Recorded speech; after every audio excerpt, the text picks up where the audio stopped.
People keep talking about, yeah, land is a very important thing, but then they go on not to mention it anymore. Sure. Yeah. And then they say, well, it's not a big deal, is it? There's the much bigger problems. And I'm saying, no, it's the biggest deal. Mm-hmm. Yeah. So if we ask what banks own most of, it's mortgage assets, isn't it? Sure. Yeah. So they're basically speculating in land assets, basically, in the housing boom. And this is why we had a housing boom. Yeah. And so were house owners, by the way, as well. They were trying to get that unearned increment in the value of their home, weren't they? Yeah. And I often ask those homeowners and the banks, how did they create that extra value in their home? Might have gone up £200,000 in 5 years.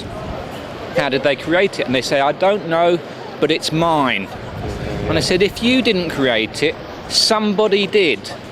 And they would have been working for it and producing wealth for it. Okay?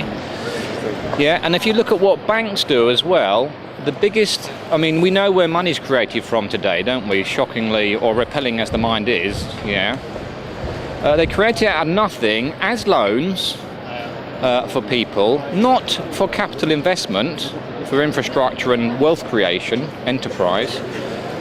80% of all money created from nothing as loans, debt, is to buy land so that we can all speculate in it.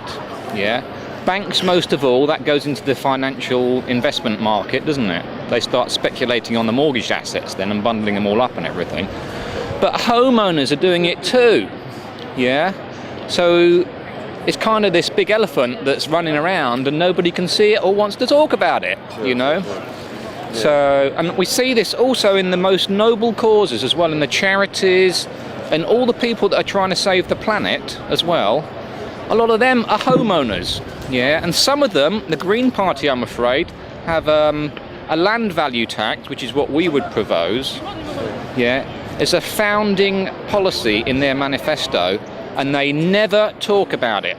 But it's not just that, it's everybody, it's across the spectrum, politically. Even tenants I've worked with in tenant traders who are being rented into bankruptcy by their landlords, even they aspire to it one day. Do you know what I mean? To get on the ladder. It's a giant pyramid selling scheme. Yeah. So yes, the guys over in the city are fleecing us the most, but everybody's at it. People's movements have always focused hugely on land reform, because that's one of the most obvious things that they see as the problem. You know, if they have to work on other people's land that's owned by 1%, then you know it's very difficult for them to envisage. They're basically slaves, really, aren't they? If they have to do that, it's just easy to make slaves of people if you own the land rather than the people themselves. Sure. Yeah, because you don't have to keep them up and keep training them up and everything like that. You just get them to pay more rent, and stuff like that. Yeah.